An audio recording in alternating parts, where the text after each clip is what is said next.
Assalamualaikum warahmatullahi wabarakatuh. Salam guru penggerak.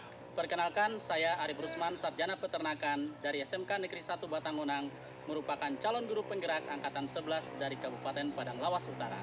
Di video kali ini, saya akan mendeseminasikan modul 1.4 tentang budaya positif. Selamat menyaksikan. Assalamualaikum warahmatullahi wabarakatuh.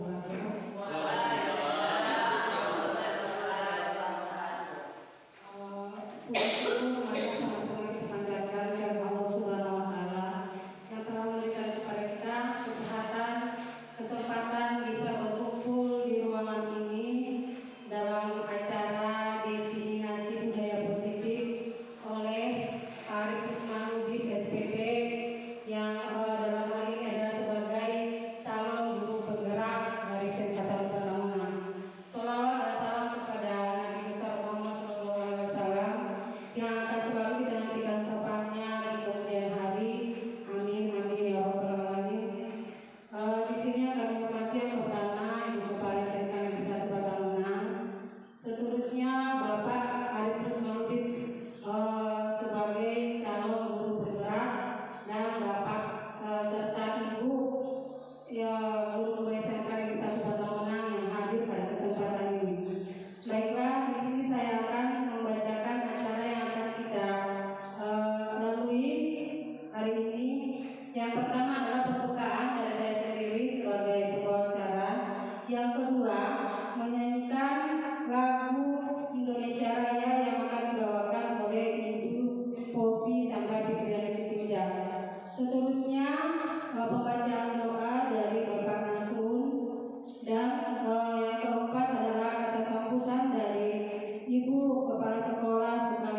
Baik, acara kita lanjutkan yaitu pembacaan doa oleh Pak Nasri. Kepada Pak Nasri kami persilakan. Ya, Assalamualaikum warahmatullahi wabarakatuh. Waalaikumsalam. Bapak Ibu yang saya hormati, kita berdoa sesuai dengan masing-masing. Izinkan saya Islam. Bismillahirrahmanirrahim. Alhamdulillahirabbil alamin wassalatu wassalamu ala asyrofil mursalin wa ala alihi wa sahbihi ajmain. Allahumma shalli ala sayyidina Muhammad wa ala ali sayyidina Muhammad. Allahumma ighfir lana dzunubana wa walidayna wa li jami'il muslimina wal muslimat wal mu'minina wal mu'minat ya rahmatika ya arhamar rahimin. Ya Allah, ya kami menggunakanlah rahmat kami yang melaksanakan acara inseminasi baik positif yang akan dilaksanakan ini mudah-mudahan hasilnya ya Allah yang diikuti dapat meningkatkan kapasitas kami dalam melaksanakan proses kami sebagai individu. Mudah-mudahan saudara kami Al-Usman berikan kekuatan dan kemampuan serta kesehatan sehingga mereka jelas dalam melaksanakan al-Quran ya Allah. Rabbana atina fid dunya hasanatan wa fil akhirati hasanatan wa qina adzabannar. Wa sallallahu ala sayyidina Muhammadin nabiyil ummi wa ala alihi wa sahbihi wasallam. Bi rahmatika subhanaka wa bihamdika amma yasifun. Wassalamun ala mursalin walhamdulillahi rabbil alamin. Minna wa minkum taqabbal ya karim. Baiklah, acara kita lanjutkan yaitu kata sambutan dari Ibu Kepala Sekolah SMK Negeri 1 Batangunang sekaligus pembukaan acara diseminasi budaya positif. Kepada Ibu Kepala Sekolah kami persilakan. Terima kasih Bu Denny. Assalamualaikum warahmatullahi wabarakatuh. Selamat pagi Bapak Ibu guru hebat. Syukur alhamdulillah kita panjatkan kepada Allah Subhanahu wa taala yang masih memberikan kita begitu macam nikmat di antaranya nikmat sehat, nikmat sempat, nikmat iman tentunya untuk bisa berkumpul di ATPH ini, RPS ATPH ini. Salam beri salam kepada Nabi besar Muhammad Shallallahu Alaihi Wasallam yang senantiasa kita nantikan sampainya di kemudian hari amin ya rabbal alamin. Baik, memenuhi undangan dari Pak Arif selaku calon guru penggerak angkatan 11 Kabupaten Padang Lawas Utara, saya merasa bangga sebagai kapasitas saya sebagai kepala sekolah bahwa hari ini beliau akan mendiseminasi budaya positif. Saya kapasitasnya sini sedikit memberikan penerangan apa sih budaya positif itu kan. Budaya positif ialah pembiasaan yang dilakukan oleh guru untuk membentuk karakter siswa berdasarkan berpihak pada murid. Mungkin nanti lebih jelasnya Pak Arif akan jelaskan. Jadi sekolah guru melalui guru itu memberdayakan budaya-budaya positif kepada anak, sehingga anak merasa bagian yang baik-baik itu sudah merupakan budaya sekolah. Seperti artinya satu, mengantri itu juga budaya positif. Jadi dia di sekolah di kantin tahu yang namanya mengantri, tepat waktu, menghormati guru, kemudian minta izin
Kedua, memberikan cara-cara pengajaran yang sebenarnya kurikulum merdeka. Kita kan masih rancu dengan kurikulum merdeka ini. Nah, beliau memberikan itu sebenarnya ke kita. Banyak sebenarnya hal positif yang bisa diambil dari proyek sekolah guru penggerak ini. Jadi Bapak Ibu, angkatan 12 sudah buka guru penggerak. Ayo ikut. Saya berpesan pada Anda, jangan takut. Bahkan butuh waktu bangun SD di Gunung Tua, maka sekolah 5 tahun terutama dan ikut. Jangan kalah. Nanti bisa, apalagi kalau sudah ada yang sampai lulus, bisa berkolaborasi, bisa saling menguatkan. Supaya apa? Ke depan karir kita akan mentok jika tidak ada guru penggerak lagi. Mau kuliah masih belum PNS atau sudah PNS. Dan tahun ini P3K yang sudah guru penggerak, PTD yang guru penggerak itu otomatis dia akan menjadi P3K. Jadi harapan saya sebenarnya memberikan informasi ini kepada Bapak Ibu. Saya yakin semua guru itu sudah punya dasar ini. Tapi bagaimana melakukan suatu kebiasaan supaya lebih baik? Kalau sudah kebiasaan bukan lagi janggal kita rasa seperti yang sudah kita lakukan selamat pagi. Jadi sudah hal biasa pada murid. Itu sebenarnya membiasakan mereka untuk bisa melakukan kebiasaan-kebiasaan yang bisa dikatakan berguna bagi mereka nanti. Mereka jadi terbiasa mantri, terbiasa minta izin kepada orang tua atau guru, terbiasa datang, kalau tidak datang dia buat surat, berkata jujur. Itu diseminasinya di situ. Baik Bapak Ibu, mungkin nanti Pak Arif bisa panjang lebar ya ceritanya. Di sini saya ingin mendorong Bapak Ibu, ayo dong daftar guru penggerak, banyak manfaatnya. Jadi kita lebih tenang menghadapi hidup itu. Jadi ada keyakinan diri kita. Kalau rezeki sudah rezeki kita, tidak akan tertukar dengan yang lain. Kalau sudah kita sabar dan ikhlas, tidak ada yang perlu kita takutkan. Ujungnya yang sabar dan ikhlas itulah yang menang. Nah, jangan berpikir bahwa kuman sobar, anggo sobar, lalu sobar. Dan ternyata di guru penggerak mereka dituntut untuk sabar, ikhlas dengan banyaknya tugas, dan gurunya pun yang mengajar seperti saya juga harus zoom, tiap hari harus mempersiapkan materi, tugas-tugas. Sabar, banyak manfaat yang bisa saya ambil.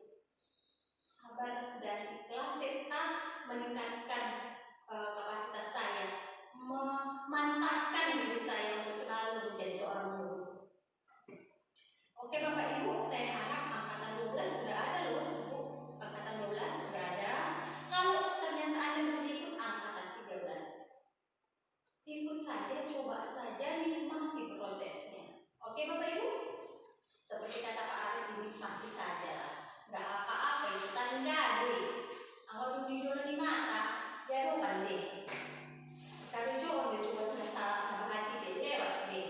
Kan lewat deh. Kamu udah minta sampai senari kan? Berarti lewat.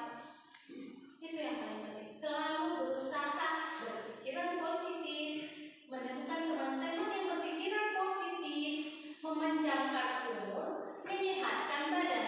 Risetnya gitu. Riset saya dulu waktu S1. Apa sih gunanya air ini? Kenapa dibilangkan ini sehat? Air itu dikatakan sehat karena mengandung H dan O. Itu adalah dasar hukumnya kalau mau mengangkut darah. Pusatnya kan di otak. Untuk mengalirkan darah yang berpusat pada otak dibutuhkan transportasi oksigen yang banyak. Jadi kalau kita banyak minum air putih dan berpikiran positif, itu ion-ion dalam tubuh kita yang positif lebih banyak. Sabar, ikhlas, jujur, itu lebih banyak hal positif, sehingga transportasi di tubuh kita itu lancar dari otak ke peredaran darah. Itu secara logikanya. Dan kalau kita banyak menyimpan dengki, iri, sombong, merasa hebat, itu sebenarnya kita mengeluarkan ion negatif. Ion negatif itu saya sudah diteliti oleh ahli menyebabkan berbagai penyakit. Sehingga kembali ke diri kita. Jadi yang mau menyubahnya tiba. sebenarnya untung pertama dulu ini baru banyak jadi yang positif. Sobat, berusaha tenang, itu menyehatkan badan, memanjangkan umur, itu riset yang mengatakan itu. Jadi itu terbukti. Oleh karena itu berbudaya positif ya Bapak Ibu, memanjangkan umur, menyehatkan badan. Yang kalau ke orang lain itu efeknya luar biasa. Orang menjadi lebih tahu, orang menjadi lebih wow kayak gitu ya. Artinya Pak kita lebih enak nih sama Pak Arif ini lebih tahu gitu. Maunya jangan Pak Arif aja, maunya kita semua gitu berlomba-lomba untuk bisa gitu.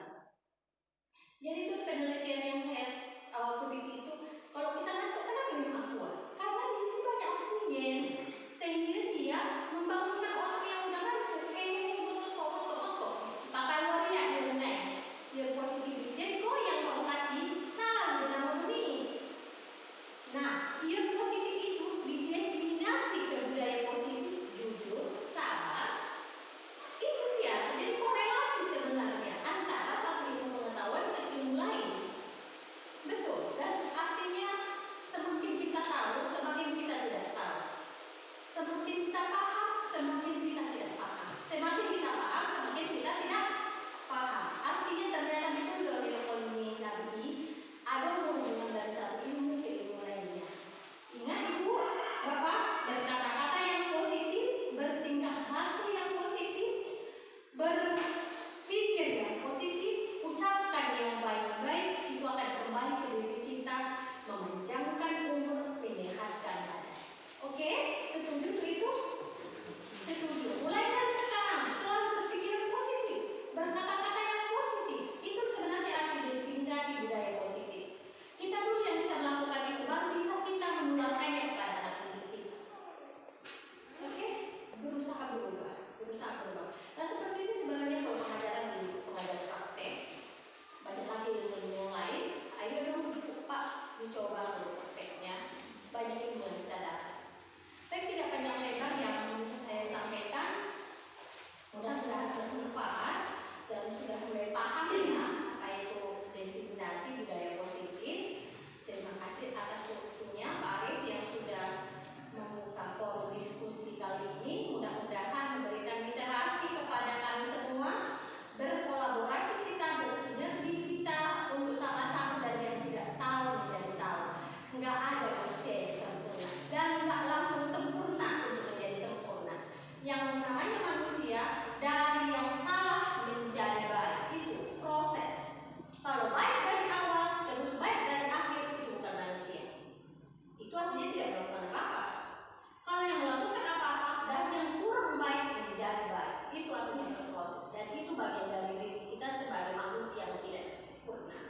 Oke Bapak Ibu, saya buka diseminasi budaya positif literasi kita pagi ini oleh CDP Pak Arif Rusman SPT. Mudah-mudahan memberikan informasi, inspirasi bagi kita semua.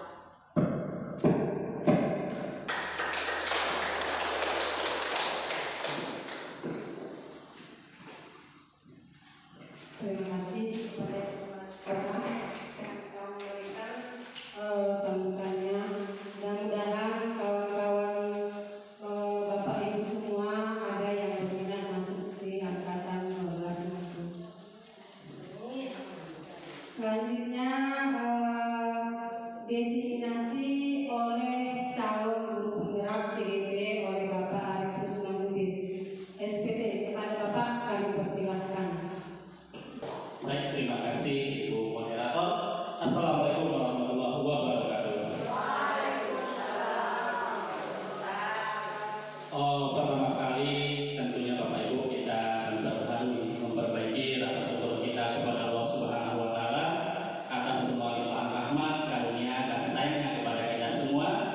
Salawat dan salam senantiasa tercurah kepada Rasulullah Sallallahu Alaihi Wasallam. Semoga kita semua Bapak Ibu dapat menjadikan beliau sebagai contoh tauladan kita di dalam menjalani setiap diri kehidupan kita. Yang pertama tentunya Bapak Ibu,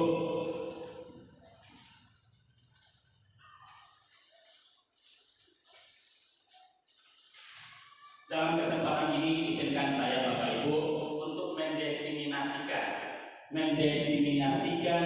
budaya positif di SMK Negeri 1 Batangonang di sekolah kita, Bapak Ibu, perlu Bapak Ibu ketahui sebenarnya ini adalah merupakan tugas pribadi saya di dalam melaksanakan CJP aksi nyata di modul 1.4 namanya, yang notabene adalah di sini pembahasannya budaya positif. Pada kesempatan ini Bapak Ibu, saya tidak lupa juga berterima kasih tentunya kepada Ibu Kepala Sekolah SMK Negeri 1 Batangonang, Ibu Dr. Teti Maharani Bulungan SPD MPD. Kemudian saya perkenalkan juga Bapak Ibu, ini fasilitator saya di dalam pelaksanaan pendidikan guru penggerak, Bapak Mahfud Hadi. Kemudian pengajar praktek saya Pak Indra Saputra. Kemudian Bapak Ibu, di sini ada tagline positif, budaya positif, ada tagline positif. Jadi Bapak Ibu, sebelum kita mulai kegiatan kita pada hari ini, diseminasi ini, alangkah baiknya kita buka dulu aura positif kita, karena saya sebenarnya sadar bahwa sudah mengganggu waktu Bapak Ibu untuk datang ke sini. Silakan Bapak Ibu berdiri dulu. Mari berdiri dulu. Pak Asrul sebagai pengawas saya. Berhadapan. Cari pasangan Bapak Ibu. Bobo dengan Bu Dima, Ibu Rita dengan Ibu Juni, Ibu Anu dengan oke Bapak Ibu. Sekarang saya dulu yuk. Coba Bapak Ibu lihat rekan di depan Bapak Ibu. Lihat rekan Bapak Ibu. Coba senyum. Senyum 3 detik. Lihat mukanya. Senyum. Semakin mengembang. Bibirnya dilihat Ibu.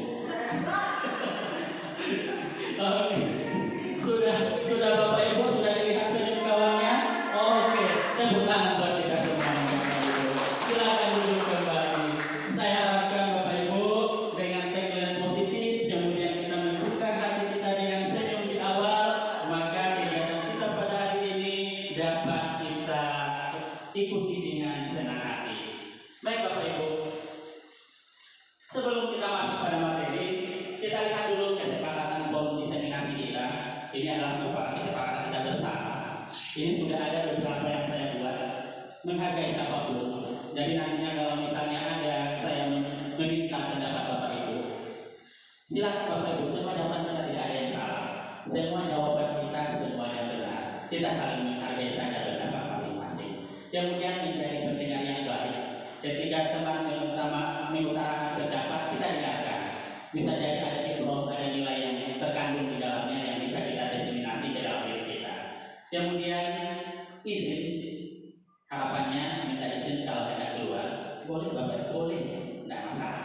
Kemudian boleh makan minum dengan tenang. Kalau Bapak Ibu bawa botol juga tidak masalah sambil makan botol, tapi dengan tenang Bapak Ibu. Masih ada yang perlu kita tambahkan Bapak Ibu?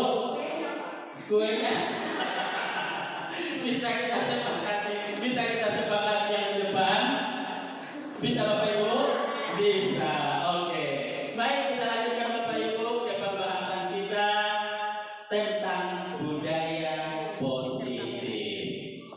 Bapak Ibu, budaya. Apa itu menurut Bapak Ibu budaya? Kebiasaan, habit, kebiasaan kita. Jadi kebiasaan positif. Kebiasaan yang baik. Inilah yang akan kita ulas dalam kesempatan kali ini.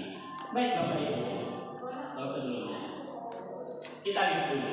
Sebagai seorang guru yang baik, kita tentunya Bapak Ibu berkeyakinan bahwa kita semua adalah guru-guru yang baik. Tidak ada di sini kita yang berniat tidak menjadi guru yang baik. Guru yang baik tentunya harus memiliki kemampuan dalam mewujudkan budaya positif di sekolah. Kenapa? Karena kita adalah guru. Kemudian budaya positif tersebut dapat dijalankan dengan menerapkan konsep-konsep inti. Ini konsep-konsep intinya. Di antaranya Bapak Ibu, masih banyak sebenarnya konsep di dalam penerapan budaya positif. Tapi di antaranya ada 6 yang nantinya akan kita paparkan di dalam kegiatan kita yang singkat ini Bapak Ibu. Yang pertama ada disiplin positif. Kemudian motivasi perilaku manusia, keyakinan sekolah atau keyakinan kelas, kebutuhan dasar manusia, posisi kontrol restitusi, dan segitiga restitusi. Bapak Ibu, mungkin ada beberapa di sini yang asing, masih asing di telinga kita, tapi nanti akan kita bahas. satu persatu. Yang pertama Bapak Ibu, disiplin positif. Saya pikir Bapak Ibu, kita tahu semuanya tentang disiplin. Kemudian ada tambahannya di sini, disiplin positif. Menurut Bapak Ibu, apa itu disiplin positif? Apa bedanya dengan disiplin yang biasa-biasa saja? Tidak mendiskriminasi. Bagus sekali. Jadi Bapak Ibu, yang kita sebut dengan disiplin positif itu pada prinsipnya sama dengan disiplin yang ada sekarang. Hanya saja atas dasar panggilan jiwa, panggilan hati dalam pelaksanaan penerapan disiplin. Jadi tidak ada di sini paksaan karena paksaan, karena penghargaan ataupun bagaimana. Jadi Bapak Ibu, mari kita lihat. Disiplin positif merupakan suatu cara penerapan disiplin yang mengajarkan anak atau siswa untuk bertanggung jawab dan menumbuhkan kesadaran nilai-nilai kebajikan. Jadi memang disiplin yang didasarkan dari hati, bukan karena ketakutan akan hukuman ataupun lainnya. Disiplin positif lebih ke arah disiplin diri yang dapat mengontrol diri dalam melakukan segala tindakan. Dan ini Bapak Ibu yang kita sebut dengan disiplin positif. Seperti yang saya sampaikan tadi, bahwa disiplin diri dapat membuat siswa memahami dan menyadari berdasarkan motivasi internal, bukan akibat paksaan, pujian ataupun hukuman. Jadi memang Bapak Ibu, ada yang kita sebut motivasi itu motivasi intrinsik, kemudian motivasi ekstrinsik, motivasi internal, kemudian motivasi eksternal. Motivasi eksternal itulah yang termasuk pada pujian paksaan. Misalnya, saya datang ke sekolah karena takut dengan ibu kepala sekolah. Saya misalnya tidak masuk kelas karena takut dilihat oleh kepala sekolah. Itu artinya bahwa motivasi saya masuk ke dalam ruang kelas itu masih berdasarkan paksaan eksternal. Saya misalnya mengajar ke dalam kelas itu karena ingin dipuji oleh ibu kepala sekolah, berarti itu eksternal. Tetapi ketika kita misalnya masuk ke dalam ruang kelas karena memang dorongan hati kita bahwa itulah nilai-nilai kebajikan, maka itulah motivasi internal. Demikian juga anak, Bapak Ibu. Jadi anak juga masuk ke dalam ruang kelas, kita sebagai guru bertugas menuntun mereka memang biar muncul motivasi internal dari anak kita, bukan karena paksaan kita, bukan karena memang hukuman. Susah Bapak Ibu, mungkin susah, tetapi kita harus konsisten dan harus berniat seperti itu. Jadi demikian Bapak Ibu. Kemudian apa disiplin positif yang kita kembangkan sekarang? Sekarang sebenarnya sudah tercantum, termaktub di dalam profil pelajar Pancasila. Jadi Bapak Ibu, inilah disiplin positif yang ingin kita kembangkan pada diri anak didik kita. Jadi mulai dari beriman bertakwa pada Tuhan yang Maha Esa dan berakhlak mulia. Misalnya menjalankan sholat zuhur berjamaah tanpa kita panggil dan kita paksa lagi, tetapi karena memang dorongan hati anak, berarti itu adalah cara kita guru untuk menuntun mereka. Tugas kita guru untuk menuntun mereka. Itu contohnya. Kemudian berkebinekaan global, bergotong royong, bernalar kritis, mandiri dan kreatif. Bapak Ibu, ini kita kenal istilahnya sekarang dengan profil pelajar Pancasila. Baik Bapak Ibu, pas kita lanjutkan. Masih cukup panjang Bapak Ibu, bersabar ya. Motivasi perilaku manusia. Motivasi perilaku manusia Bapak Ibu, apa itu motivasi? Dorongan seseorang melakukan sesuatu. Ini sangat terkait Bapak Ibu semuanya. Jadi ada 3 motivasi perilaku manusia. Ada 3 yang memotivasi perilaku seseorang, baik kita sebagai orang dewasa, sebagai guru, maupun sebagai anak didik kita, siswa. Jadi apa saja? Yang pertama, untuk menghindari ketidaknyamanan atau hukuman Bapak Ibu. Misalnya dia datang ke sekolah tidak terlambat, itu untuk menghindari hukuman. Nah, berarti itu adalah Kemudian yang kedua, untuk mendapatkan imbalan atau penghargaan dari orang lain. Seperti yang saya sampaikan tadi, misalnya kita sebagai guru masuk kelas atau siswa masuk kelas, karena misalnya mengharapkan pujian dari kepala sekolah, pujian dari bapak ibu guru, berarti itulah dorongan kita untuk melaksanakan tugas.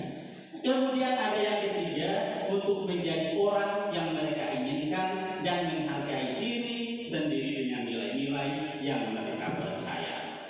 Tentunya Bapak Ibu, dari ketiga motivasi perilaku manusia ini, posisi kita diharapkan adalah berada pada posisi ketiga, bahwa memang atas dorongan jiwa diri kita sendiri percaya terhadap nilai-nilai kebajikan yang kita percaya. Kita lanjut Bapak Ibu, keyakinan sekolah ataupun keyakinan kelas. Bapak Ibu, keyakinan ini sebenarnya wajib. Kalau sekarang ada istilahnya wajib dilaksanakan oleh sekolah, terutama wali kelas, untuk membuat keyakinan kelas sebelum proses pembelajaran. Jadi apa itu keyakinan? Keyakinan sekolah atau keyakinan kelas itu adalah, kalau dulu kita sebut dengan aturan di dalam kelas. Tetapi berbeda Bapak Ibu keyakinan dengan aturan. Menurut Bapak Ibu, kalau misalnya peraturan sekolah, apa contohnya peraturan di dalam lokal biasanya Bu Khotimah? Peraturan kita dengan siswa misalnya apa contohnya? Tidak boleh terlambat. Bagaimana Ibu? Melaksanakan tugas harian.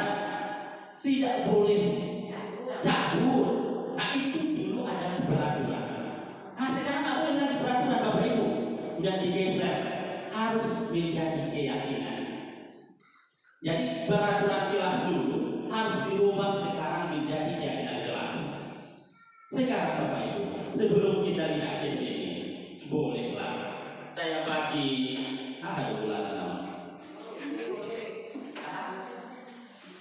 sekarang tulis saja Bapak Ibu di dalam kertas ini peraturan ataupun keyakinan yang menurut Bapak Ibu ingin kita terapkan di dalam kelas kita masing-masing. Terserah.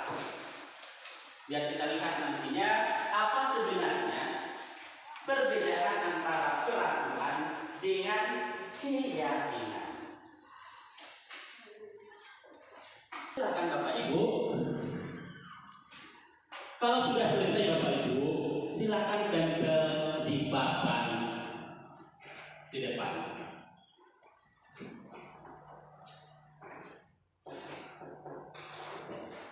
Enggak usah panjang-panjang. Banyak susah aja. Tempel suatu Ibu jadi. Sebelah sini ya Bu, sebelah sini yang lain sebelah sana. Silakan Bapak Ibu, enggak usah. Oke, silakan Bapak Ibu. Ayo Rita, kamu bisa. Jangan baca sini. Boleh Bu.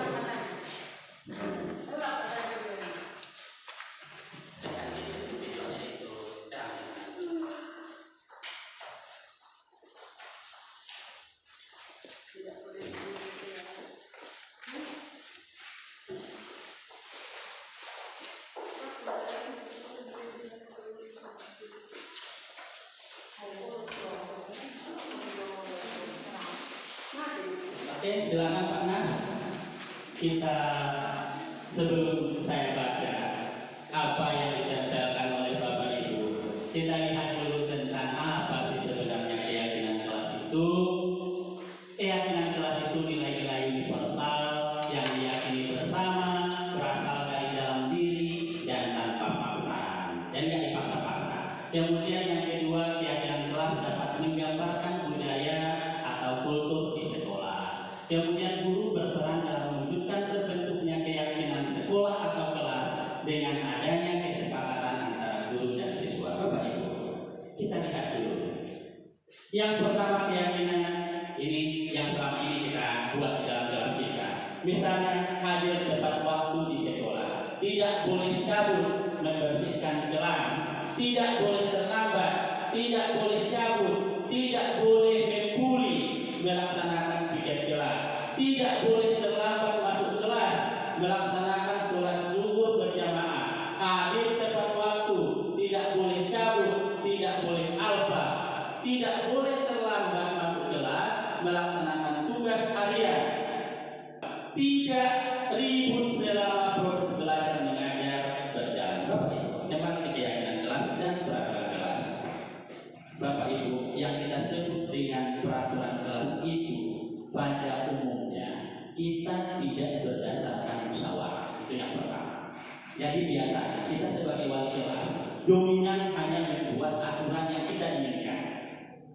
Jadi tidak ada di sini keikutsertaan anak di dalam membuat peraturan itu.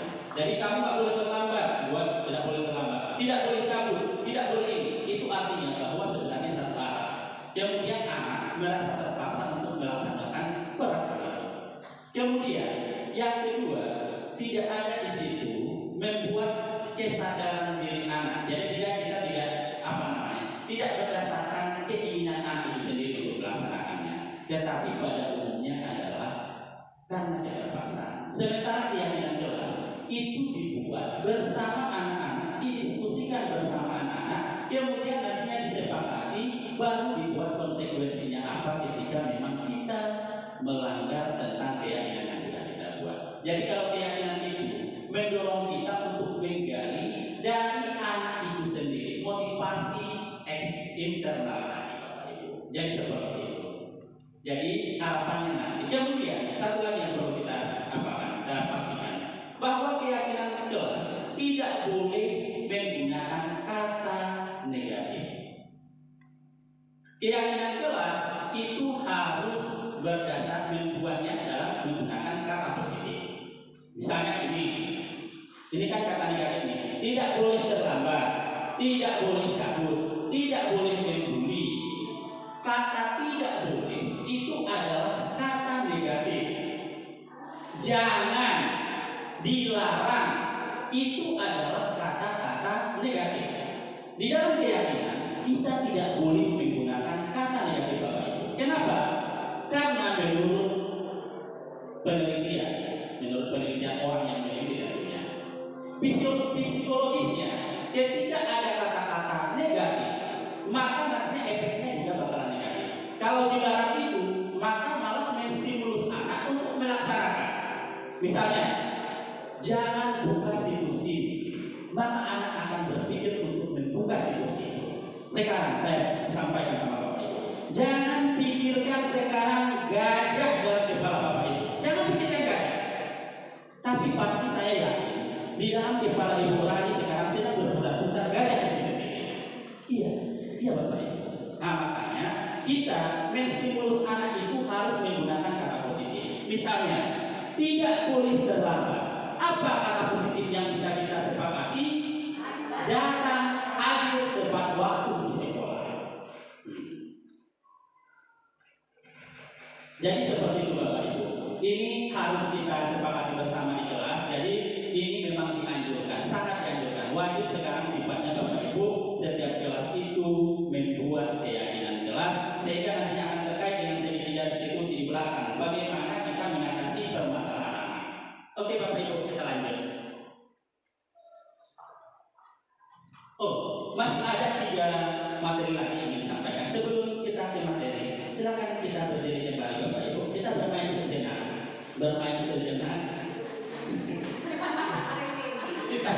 Kita ingat kembali ternak-ternak di kandang kami Bapak Ibu. Yang sebenarnya ini cuma menyebutkan nama-nama ternak kami di sana. Kalau ini clue-nya Bapak Ibu, dengarkan apa yang saya sampaikan. Dengarkan apa yang saya sampaikan. Kalau ini, jangan. Ini kambing. Ini kambing. Kalau ini sapi. Kalau ini sapi.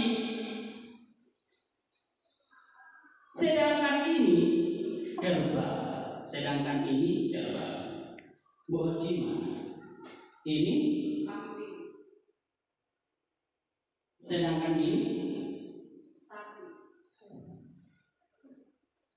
belum konsentrasi.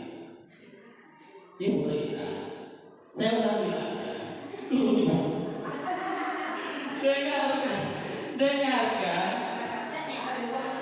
dengarkan apa yang saya sampaikan.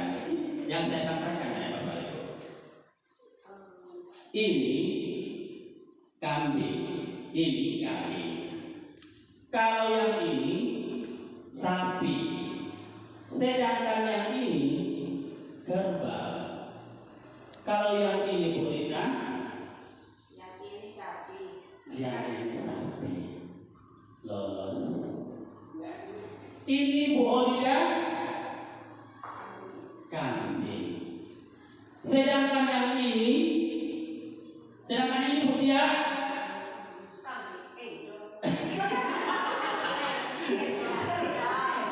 Pak Nas. Sedangkan yang ini apa ini Pak Nas? Sedangkan yang ini sapi. Belum lurus juga. Konsentrasi. Satu kali lagi. Satu kali lagi. Ini kambing. Ini kambing Bu. Ambengon. Ini kambing. Kalau yang ini kerbau, sapi. Kalau yang ini sapi. Sedangkan yang ini kerbau. Bu Anu. Kalau yang ini apa Bu Anu? Bagus. Ini Bu Olia. Kalau yang ini Bu Bobi.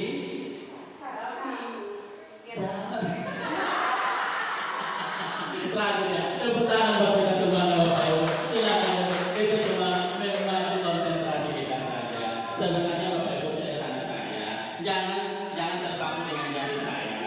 Tetapi ini kalau yang ini sedangkan yang ini. Setiap kalau sedangkan yang ini gunakan untuk kerbau, kalau yang ini untuk sapi. Ini untuk kambing. Oke Bapak Ibu. Lanjut. Kebutuhan dasar manusia.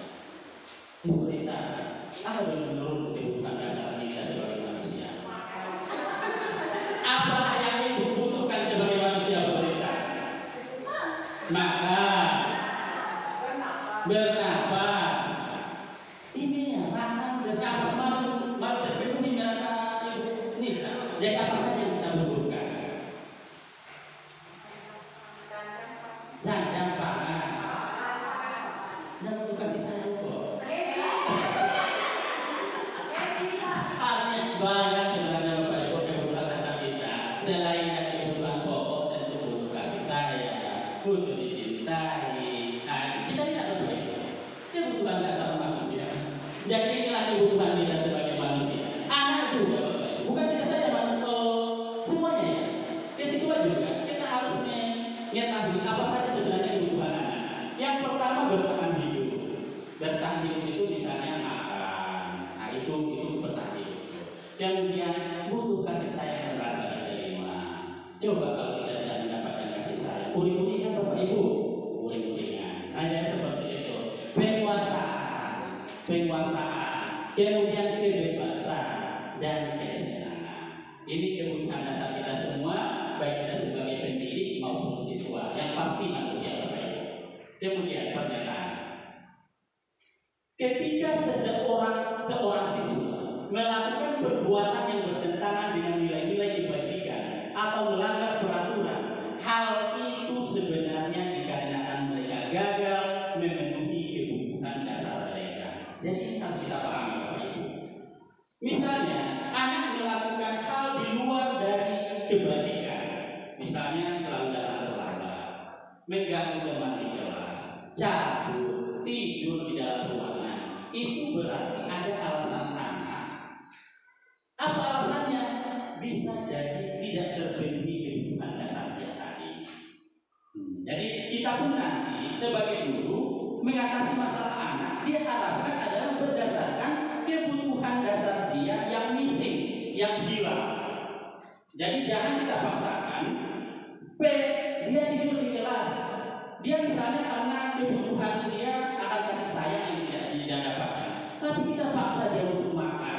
mengatasinya kita sebagai guru memaksa dia untuk makan, tambah tidur dia Bapak Ibu. Nah makanya kita harus mengetahui tentang apa ini kita gali nantinya Bapak Ibu. Studi kasus. Contohnya saja, ini saya buat contohnya sederhana saja. Ibu Juni, guru wali kelas 12, kelas 11, sedang bingung menghadapi pula salah satu siswa di kelasnya porkot. Beberapa siswa telah mengeluhkan porkot yang seringkali meminta bekal makan siang mereka dengan paksa. Jika Anda menghadapi situasi seperti Ibu Juni, apa yang akan Anda lakukan? Menurut Anda, apa kira-kira alasan porkot melakukan hal itu? Ada yang bisa memberikan pendapat tentang si porkot ini Bapak Ibu? Menurut Bapak Ibu, apa yang akan kita lakukan kalau kita Ibu Juni? Kemudian apa kira-kira alasan porkot melakukan itu? Bu Nisa? Iya. Kalau salah apa? Tidak masalah, tidak semua jawaban Ibu. Kalau saya sebagai posisi Juni, yang kita dekati anak itu, ada apa? Iya. Dia kalau kan dia bicara. Jadi seperti ini alasannya untuk dirinya keadaan ekonomi atau terlalu sibuk memakai. Iya, kita beri bukan doa. Jadi kita lihat, ini saya lihat studi kasus dari semuanya, dari semua kebutuhan dasar manusia. Alasan yang pertama yang memungkinkan itu karena ia lapar dan orang tuanya tidak membawakannya bekal makan siang, maka kebutuhan dasar yang sedang berusaha dipenuhi porkot adalah kebutuhan bertahan hidup atau survival. Jadi kalau misalnya karena itu, maka cara Ibu Nisa misalnya sebagai wali kelas yang menjudinya, maka solusinya misalnya berbicara dengan orang tuanya, atau misalnya ada kue Ibu Nisa yang mau dibagi setiap hari, ya ada masalah.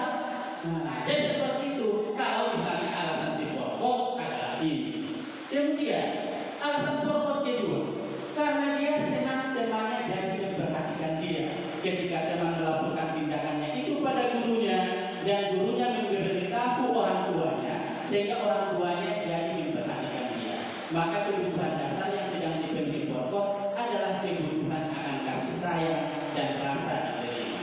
Jadi Bapak Ibu, ternyata dia mengganggu temannya pun itu karena dia tidak mendapatkan kasih sayang.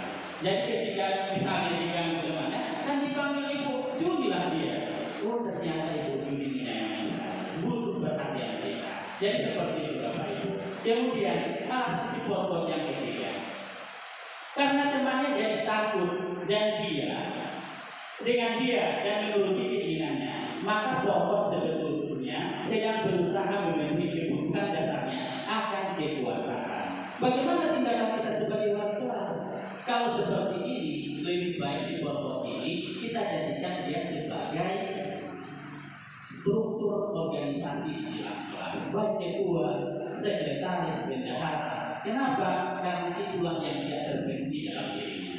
Kemudian alasan porkot yang keempat, karena dia merasa bosan dengan bekal makan siang dibawakan ibunya dari rumah, karena ibunya selalu membawakan bekal yang sama. Oleh karena itu dia ingin mencoba makanan teman-temannya yang beraneka ragam, maka porkot sedang berusaha memenuhi kebutuhannya akan kebebasan. Kalau misalnya seperti apa tindakan kita? Kita ajak dia tinggal di rumah bersama kita, gantian laut kita.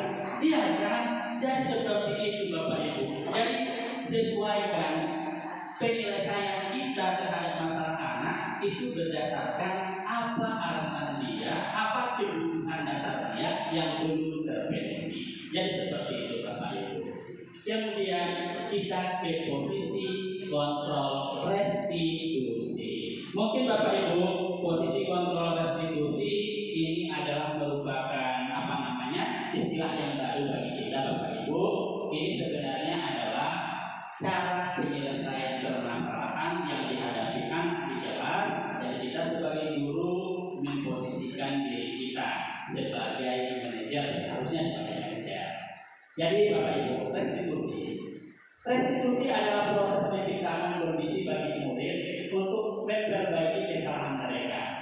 mereka bisa kembali pada kelompok mereka dengan karakter yang lebih kuat. Restitusi juga merupakan proses kolaboratif yang mengajarkan murid untuk mencari solusi untuk masalah mereka dan membantu murid berpikir tentang orang seperti apa yang mereka inginkan dan bagaimana mereka harus memperlakukan orang lain. Artinya Bapak Ibu, restitusi itu sebenarnya mengembalikan kembali kepada nilai-nilai kebajikan yang ada pada anak. Jadi harus dia yang sadar terhadap kesalahan yang dia lakukan, bukan karena kita paksakan, tapi karena kesadaran diri dia. Mengembalikan kembali nilai kebajikannya. Bapak Ibu, ini 5 posisi kontrol restitusi. Yang pertama, guru sebagai penghukum tidak biasanya mau. Kita kan pernah baku, itu guru sebagai penghukum. Nah, kemudian posisi kita guru sebagai pembuat rasa bersalah. Nah, itu rasa bersalah Bapak Ibu. Posisi kita masih di situ. Guru sebagai teman. Ulang dulu soal ini. Ibu dari kepala sekolahnya udah Bapak Ibu. Ibu sudah mati dan kepala itu berasa berteman. Posisi kita sama dengan teman-temannya. Guru sebagai pemantau ini melihat sebenarnya sudah lumayan tinggi. Sudah melihat mana yang benar, mana yang salah, sudah bisa menunjukkan, tetapi belum memunculkan dari sifat anak itu sendiri, sifat kebajikan anak itu sendiri. Kemudian posisi terbaik adalah posisi sebagai manajer. Jadi seperti itu Bapak Ibu. Harapan kita adalah berada di posisi manajer. Tentunya seperti itu Bapak Ibu. Dari kelima posisi kontrol tersebut, sebaiknya seorang guru harus menggunakan posisi kontrol sebagai manajer. Yuk kita dengar pesan dari anak kecil ini Bapak Ibu. Sebentar ya, kita dengar saja apa kata. Sorry.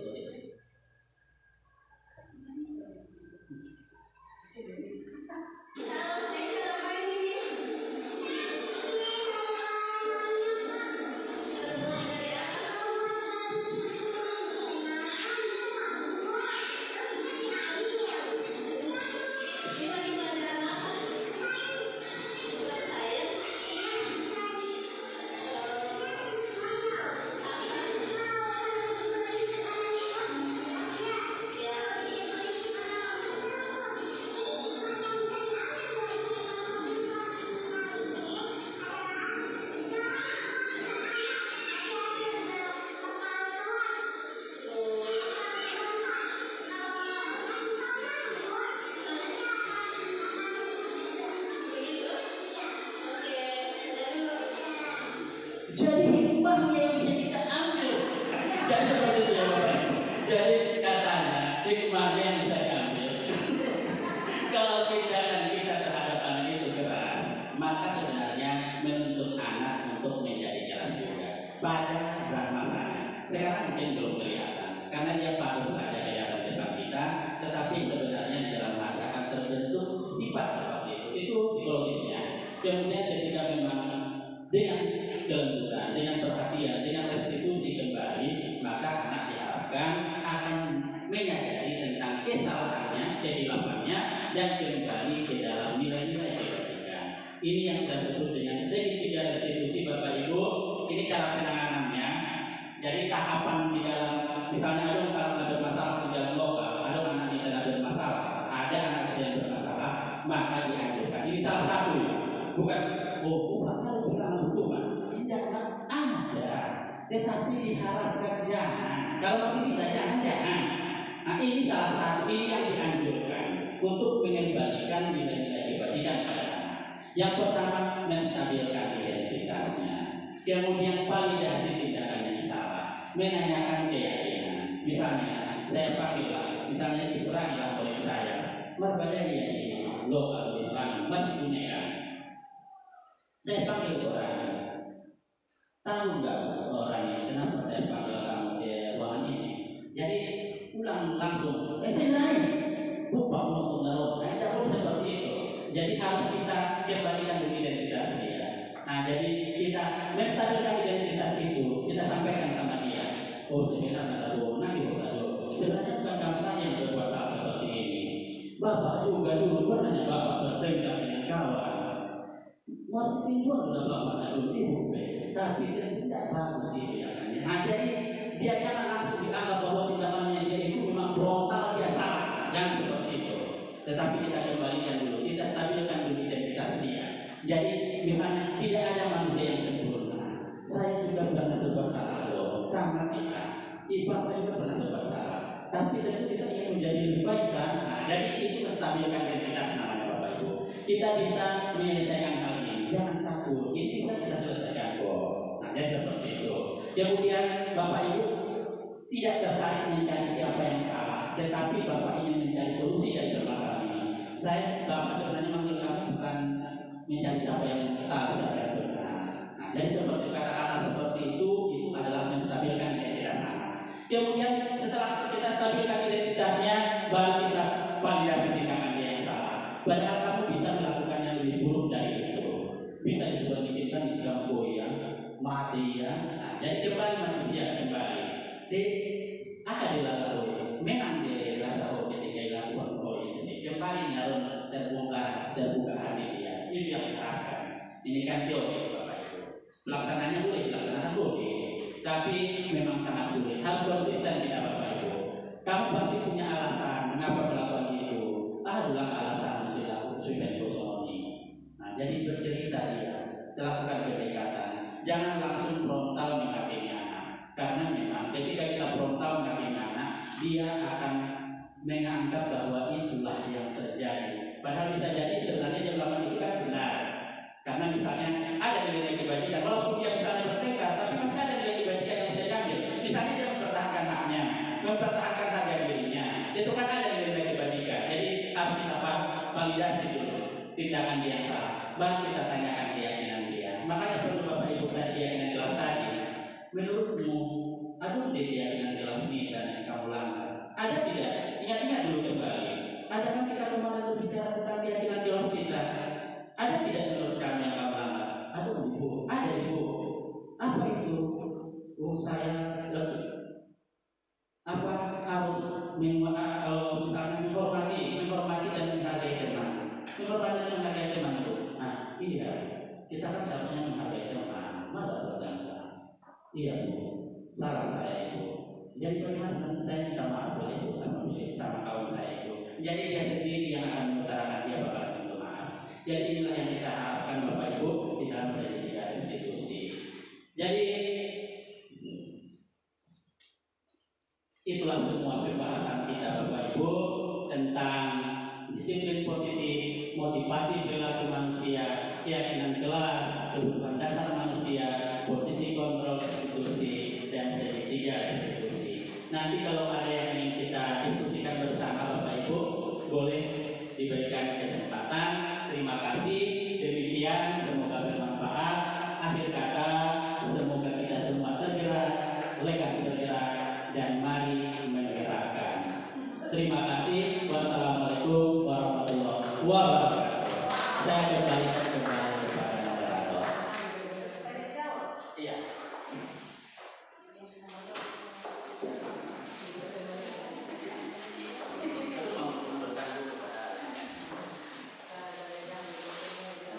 Terima kasih kepada Bapak Arif Rusman SPP sebagai calon guru penggerak yang telah membagi ilmu kepada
kepada anak murid saya supaya apa yang saya sampaikan itu bisa didengarkan dengan menggunakan kata yang tidak menekan gitu.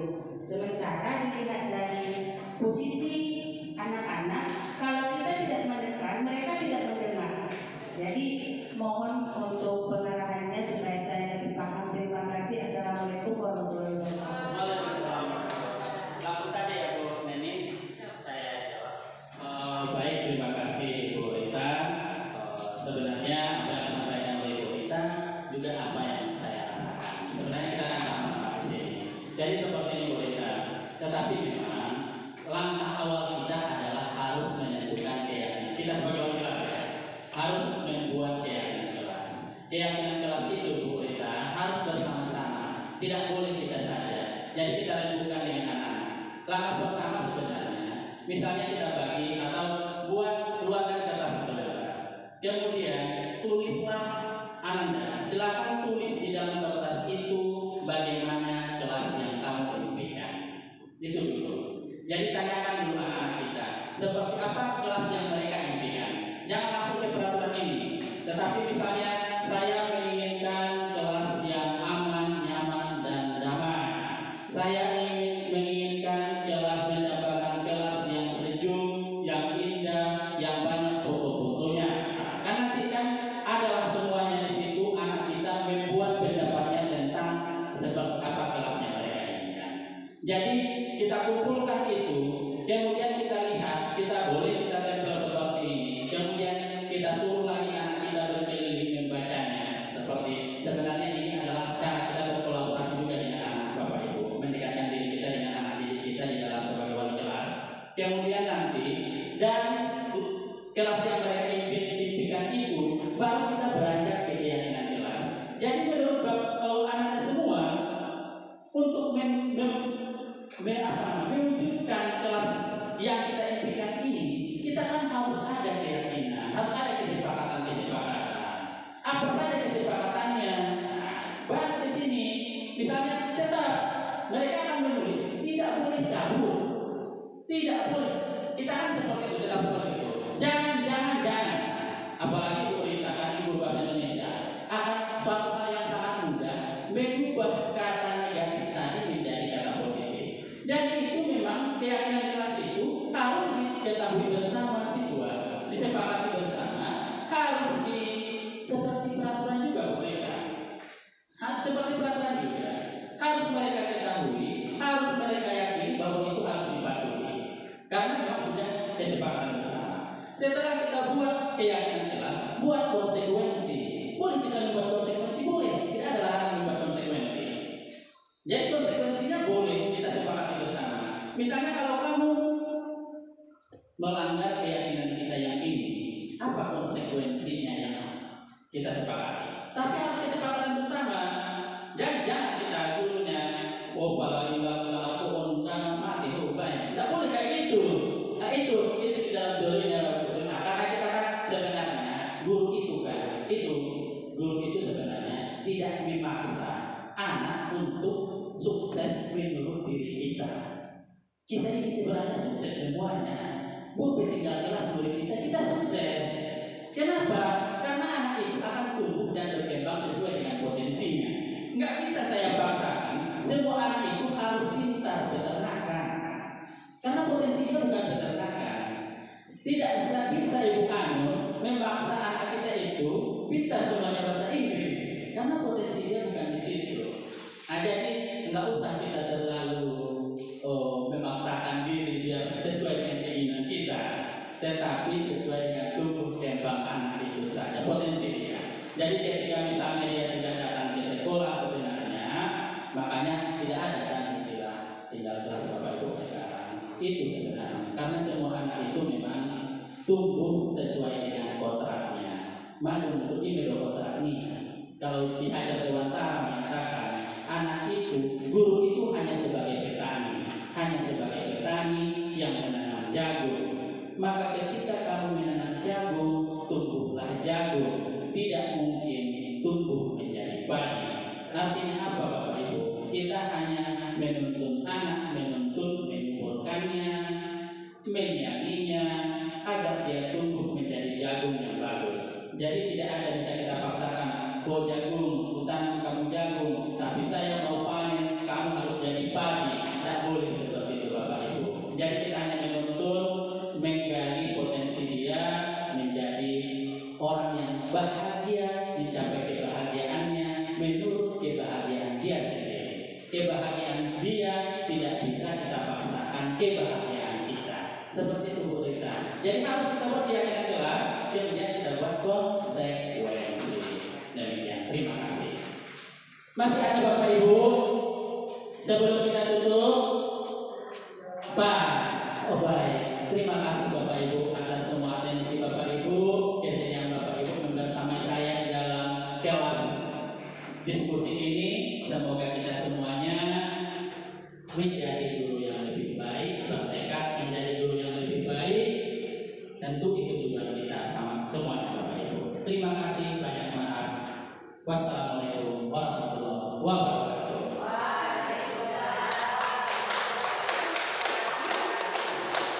Assalamualaikum warahmatullahi wabarakatuh. Saya Dr. Teti Maharani Pulungan SPD MPD, Kepala Sekolah SMK Negeri 1 Batangonang, mengucapkan selamat dan sukses kepada calon guru penggerak Arif Rusman SPT yang sudah melakukan presentasi diseminasi budaya positif. Kedua, saya memohon maaf tidak bisa secara tuntas mengikuti diseminasi tersebut karena ada kegiatan lain yang bersamaan jadwalnya. Mudah-mudahan apa yang diseminasi budaya positif yang sudah direncanakan Pak Arif bisa diaplikasikan dengan baik di sekolah kita, menjadi lebih bersemangat dan tetap sabar dan tetap juga terus berusaha untuk meliterasi, membersamai guru-guru yang lain untuk bisa sama-sama memberikan efek positif bagi diseminasi budaya positif di sekolah ini. Sekian yang bisa saya sampaikan. Assalamualaikum warahmatullahi wabarakatuh. Udah. Salam guru penggerak, tergerak, bergerak, menggerakkan. Demikian hasil diseminasi saya tentang budaya positif.